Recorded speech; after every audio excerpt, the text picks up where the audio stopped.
Hey guys, in this video, I will show you how to purchase GoDaddy hosting. Alright, so let's begin with the video. First, let's start by logging into your GoDaddy account. Once you're logged in, the next step is to locate the hosting section.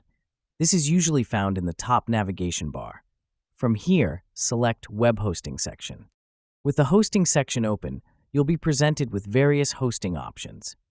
Here, it's essential to choose a plan that aligns with your specific needs. After carefully considering your options and selecting a plan, click on Buy Now. This action will take you to a new page where you can review your order details. It's a good time to double-check everything and ensure you've selected the right plan. Once you're satisfied with your selection, click Continue to Cart. You'll be directed to the checkout page where you have to make your payment.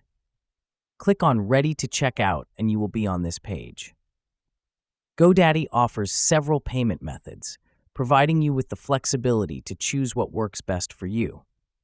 You can opt to check out using PayPal if you prefer handling transactions through that platform, or you can enter your credit or debit card details to finalize your purchase. And that's it. So that is how you can purchase GoDaddy hosting. So that's all for this video. Thanks.